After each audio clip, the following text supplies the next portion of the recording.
नमस्कार साथियों, शिक्षा समाज दर्पण के इस एक और नए वीडियो में आपका हार्दिक स्वागत करता हूं, अभिनंदन करता हूं और आशा करता हूं कि आप पूरे वीडियो को देखेंगे क्योंकि आप लोग अगर वीडियो को पूरा देखते हैं, कमेंट करते हैं, तो जिस मुद्दे पर बात होती है वीडियो में, तो आपकी बात भी यहाँ डिस्कशन आपसे भी हो जाता है। तो इसके लिए आपको पूरा वीडियो देख के और आपके जो विचार है वो आप कमेंट के माध्यम से यहाँ पर आकर बता सकते हैं।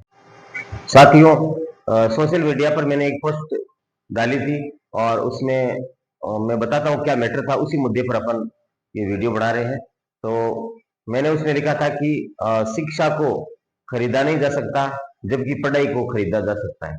तो आज का जो हमारा टॉपिक है वो यही है कि शिक्षा और पढ़ाई में वास्तव में कुछ अंतर होता है या दोनों फिर एक ही चीज होती है। साथियों, हो सकता है आपके विचार अलग हो, मेरे विचार किसी मुद्दे पर अलग हो, तो आप अपने विचार बता सकते हैं। और मैं मेरे विचार से एक शेर है वो मैं आपको कहना चाहूंगा कि डिग्रियां तो केवल शिक्षा के खर्चों की रसीदें हैं। डिग्रियां तो केवल शिक्षा के खर्चों की रसीदें हैं। इल्म क्या है ये तो किरदार में झलकता है। अर्थ यहाँ पर ये हुआ कि आ, जो डिग्रियां हमने ले रखी है, जो पढ़ाई हमने कर रखी है, कोई जरूरी नहीं कि वो सारा हमारे व्यवहार में हो। पढ़ाई का मतलब है कि व्यक्ति पढ़ लेता है, लिख लेता है, या कोई भी बच्चा है वो पढ़ लेता है किसी चीज को जो लिखी हुई है, और वो खुद लिख देता है। जैसे मैं उदाहरण के तौर पर बताऊं कि हमें बड़े बुजुर्गों का आदर करना चाहिए। एक बच्चा अपनी कॉपी में लिख लेता है, लिखा हुआ है, वो पढ़ लेता है, लेकिन ये चीज उस बच्चे के व्यवहार में अगर नहीं होगी तो उस पढ़ने और लिखने का के कोई मायने नहीं रहेंगे। तो आज जो माहौल चल रहा है एजुकेशन का, उसके हिसाब से अगर देखा जाए तो शिक्षा का जो दायरा बढ़ा हुआ जो बताया जा रहा है, उसके हिसाब से देखें तो हमारे समाज में बहुत बड़ा परिवर्तन होना चाहिए और वो परिवर्तन है वो सकारात्मक होना चाहिए। लेकिन ग्राउंड लेवल पर अगर अपन जाकर देखते हैं तो यही लगता है कि इतने पढ़े लिखे लोग होने के बावजूद, इतने शिक्षित लोग होने के बावजूद हमारा समाज है वो एक गलत दिशा की तरफ जाता हुआ हमें ग्राउंड लेवल से अगर देखेंगे तो वो दिखाई दे रहा है। मेरे हिसाब से अब ये चीज हमारे यहाँ क्लियर हो जानी चाहिए कि एक व्यक्ति पढ़ा लिखा है लेकिन उसके व्यवहार में अगर परिवर्तन कुछ नहीं आया है तो इसका अर्थ ये हुआ कि वो शिक्षित नहीं हो पाया है। एक व्यक्ति की पढ़ाई का आकलन आप उसकी डिग्री से कर सकते हैं, उसके परसेंटेज से कर सकते हैं, लेकिन एक व्यक्ति की शिक्षा का आकलन आप उसके व्यवहार से कर सकते हैं। उस उनके परसेंटेज वहां पर कोई मायने नहीं रखता और डिग्रियां कोई मायने नहीं रखती। तो कहने का मेरा अर्थ है कि पढ़ाई इस जीवन में बहुत जरूरी है और इसका दायरा बहुत बढ़ना चाहिए, लेकिन उस पढ़ाई के साथ साथ हमारा सिलेबस ऐसा हो और पढ़ाने का तरीका ऐसा हो कि बच्चों में व्यवहारिक परिवर्तन भी आए। इसीलिए मैंने ये कहा था उस पोस्ट में कि आप अपने बच्चों के लिए महंगी से महंगी पढ़ाई खरीद सकते हैं, लेकिन जरूरी नहीं कि वो साथ में शिक्षा भी पाए, क्योंकि शिक्षा बाजार में बिकने की चीज नहीं है और पढ़ाई बाजार में बिकती है। अब फैसला आपको करना है कि आपको क्या खरीद कर अपने बच्चों को पढ़ाई दिलवानी है या आपके बच्चे शिक्षित हो ताकि समाज में और जो भी उनका सामाजिक जीवन है उसमें वो बच्चे एक अच्छे इंसान के रूप में और देश के एक अच्छे नागरिक के रूप में वो अपना पदार्पण करें।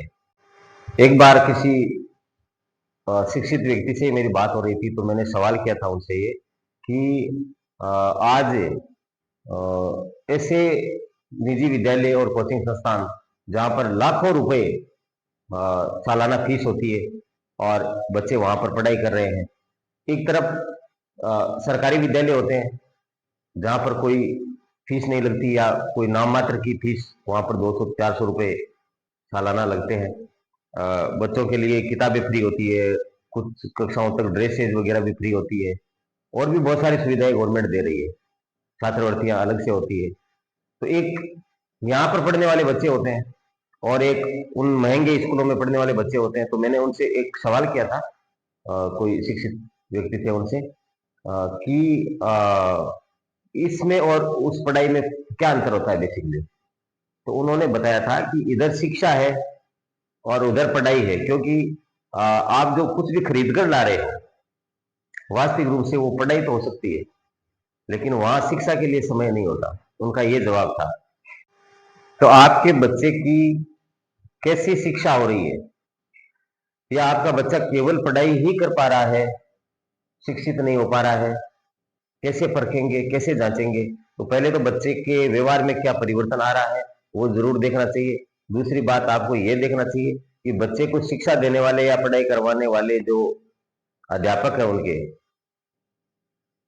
उनके जो गुरु है, उनकी क्या योग्यता है, कितने गहरे उनके विचार है। अगर पढ़ाने वाले उच्च योग्यताधारी होंगे तो जरूर वो आपके बच्चे को अच्छी शिक्षा दे पाएंगे। तो यहाँ पर शिक्षा का अर्थ किसी बच्चे के, किसी व्यक्ति के व्यवहार में परिवर्तन, अच्छे विचार बने उसके, और उन विचारों पर वो अपने आप को डालें, उसका व्यवहार वैसा ही हो, तो हम कह सकते हैं कि वो बच्चा वास्तव में शिक्षित हो रहा है।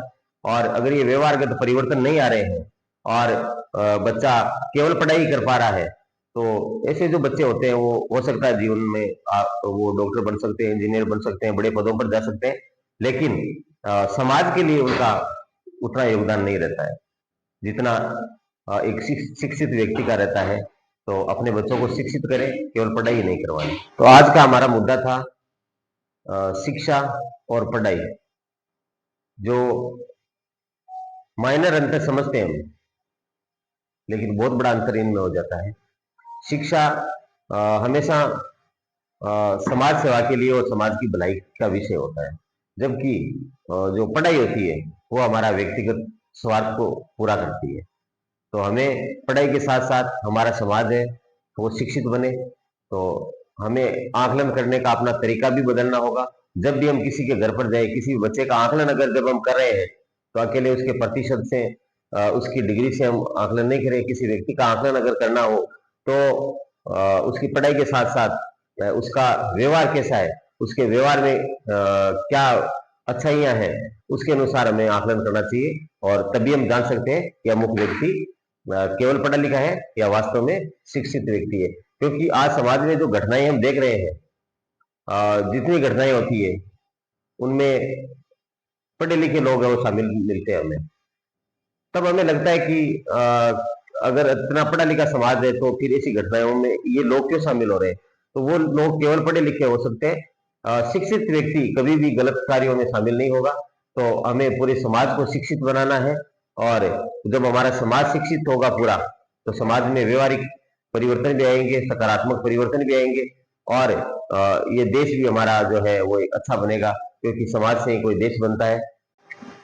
अंत में यही कहना चाहूंगा कि अगर ये वीडियो आपको अच्छा लगा, आप इस पर कुछ कहना चाह रहे हैं, तो आप कमेंट जरूर करें, और इस चैनल को आप ज्यादा से ज्यादा शेयर करें, सब्सक्राइब करें, और बेल आइकन को ऑल पर करें, ताकि आने वाले जो वीडियो इस मंच पर है वो आप तक नोटिफिकेशन के जरिए पहुंच सके। धन्यवाद। जय हिंद, जय भारत।